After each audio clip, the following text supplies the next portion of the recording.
Hello বন্ধুরা, আজকে আছি একটি প্রি ওয়েডিং শ্যুটে। এখন আমরা আছি লালবাগ হাজারদুয়ারির কাছে, সামনেই একদম ইমামবাড়ার ঠিক পিছনে। আমাদের ক্লায়েন্ট এখনো এসে পৌঁছায়নি, তা হ্যাঁ তো ফোন করলো, মনে হয় চলে এসছে। শ্যুটের মাঝে মধ্যে দেখাবো কিভাবে তুলছি আর ছবিগুলো দেখাবো।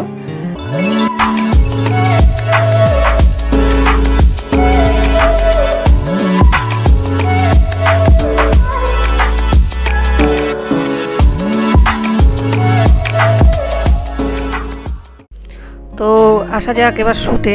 আজকে আমার সাথে আমি যেসব গ্যাজেটগুলো নিয়ে এসেছি তার মধ্যে ছিল একটি 685 গোডেক্সের প্লাস, যেটা সন্তু মারছিল প্রচণ্ড হাজলাইটের জন্য, আর আমি ব্যবহার করেছিলাম নিকনের Z5, তার সাথে একটি X1 টিগার, আর আমার লেন্স ছিল 50mm।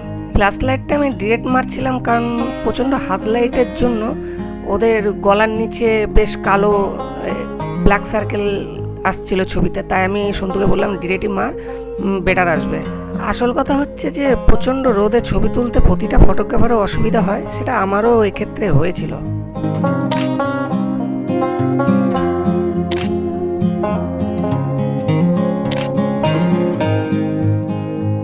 ও ভুলেই তো গিয়েছি, ছেলে মেয়ের নামই তো বলিনি। আজকে যাদের প্রি ওয়েডিং করছি, ছেলের নাম হচ্ছে শুভ আর মেয়ের নাম হচ্ছে রিয়া। শুভর খুব একটা ছবি তুলতে ভালোবাসে না, তবু আমি অনেক জোর করে বলেছি যে চল কয়েকটা প্রি ওয়েডিং ছবি তুলে দিই, যেটা অ্যালবামের ক্ষেত্রে খুব কাজে লাগবে, কারণ ওদের বিয়ের কাজটা তো আমিই করছি না, আমাকেই ভাবতে হবে।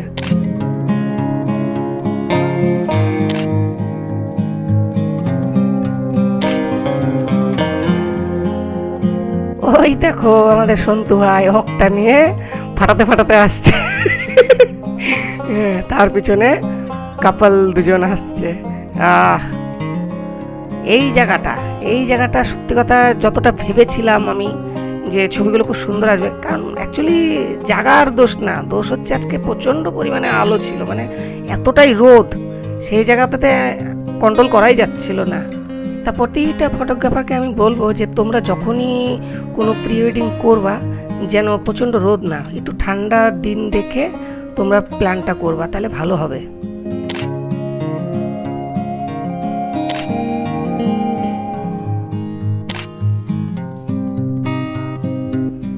এই জায়গাটাতে ছবি তুলছি, এই জায়গাটা আমাদের কোনো প্ল্যানের মধ্যে ছিল না। এখানে আমরা টিফিন করতে করতে হঠাৎ শুভকে বললাম চল এখানে দাঁড়া তো কয়েকটা ছবি তুলি। তা রিয়ার হাতে ফুলের তোড়াটা দিয়ে ওর হাতটা ফোকাস আউট ফোকাস, তারপর ওদেরকে আগা পিছু করে কিছু ফোকাস আউট ফোকাসের ছবি, বেশ সুন্দর এসছে ছবিগুলো।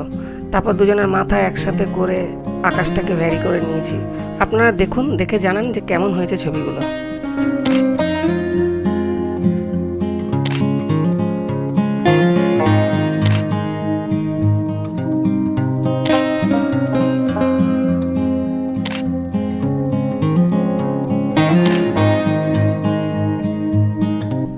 এই যে জায়গাটাতে ছবি তুলছি, অ্যাকচুয়ালি এই জায়গাটাতে আমরা ব্লগ বেশিক্ষণ চালাতে পারিনি, অনেক রিকোয়েস্ট করার পর আমাদের ছবি তুলতে দিয়েছে। এই জায়গাটাতে সত্যি কথা বলতে গেলে আমার নিজেরও খুব ভালো লেগেছে, আর প্রচুর ছবিও তুলেছি এই জায়গাটাতে। এটা হচ্ছে হাজারদুয়ারির ঠিক আগে একটা সাদা কালারের রাজবাড়ি আছে, ওইটাতেই।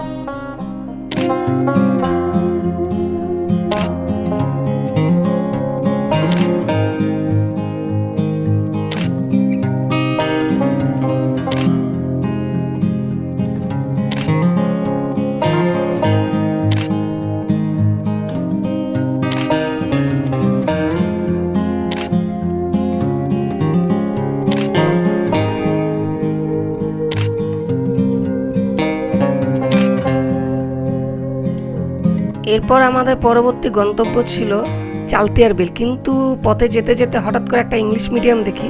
এই ইংলিশ মিডিয়ামের সামনে যে শাটারের গেটটা আমার খুব ভালো লেগেছে, বেশ একটা ক্রিয়েটিভ ভাব আসবে এই জায়গাতে ছবি তুলতে, তাই হট করে দাঁড়িয়ে গিয়ে কয়েকটা ছবি তুলি, যেগুলো সত্যি খুব অসাধারণ এসছে।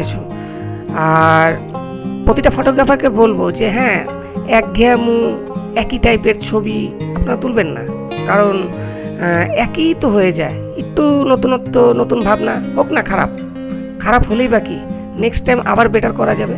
এর জন্যই বলবো যে নতুন নতুন জিনিস, নতুন নতুন ভাবনায় ছবি তুলবেন আপনারা।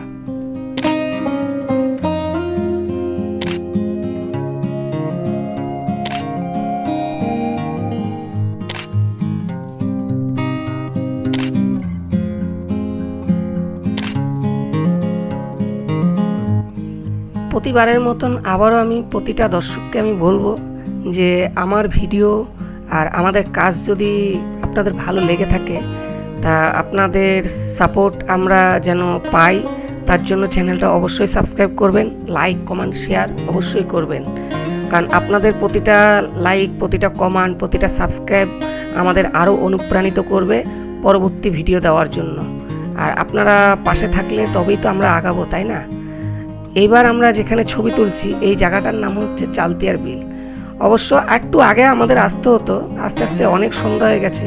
ভিডিওর ব্রাইটনেসের জন্য আপনারা হয়তো আলো দেখছেন, একদমই অন্ধকার হয়ে গেছে। তা ওদের নৌকায় বসিয়ে দিয়ে আমি 2-3খানা ছবি তুলি।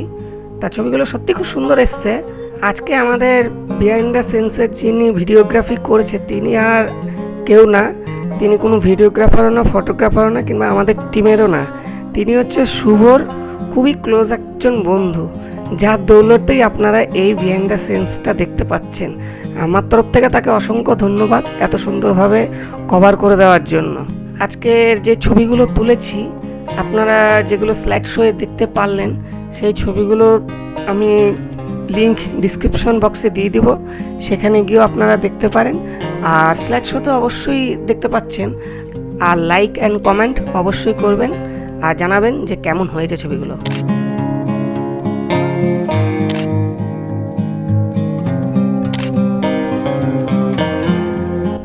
এটা ছিল আজকে আমাদের শেষ জায়গা যেখানে আমরা ছবি তুলি।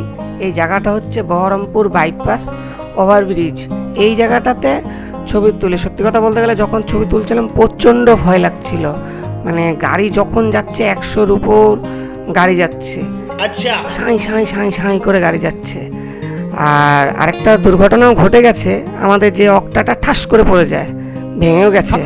পরে আমি দেখলাম না, আর অক্টা না লাগিয়ে এবার আমি ন্যাচারাল আলোতেই ছবিগুলো তুলেছি। অনেকদিন ধরে পরিকল্পনা করেছিলাম যে এই ওভারব্রিজটাতে ছবি তুলব, তাই এতটা রিস্ক নেওয়া।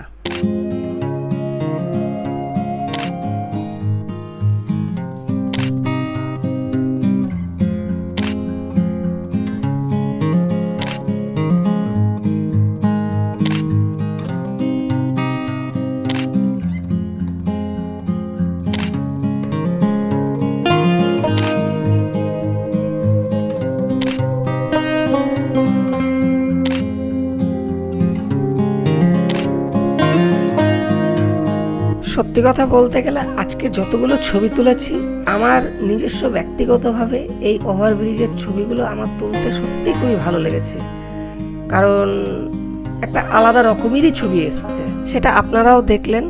আর কমেন্টে অবশ্যই জানাবেন ছবিগুলো কেমন হয়েছে। আজকের মতো এটুকুই, দেখা হবে আবার অন্য কোনো ভিডিওতে।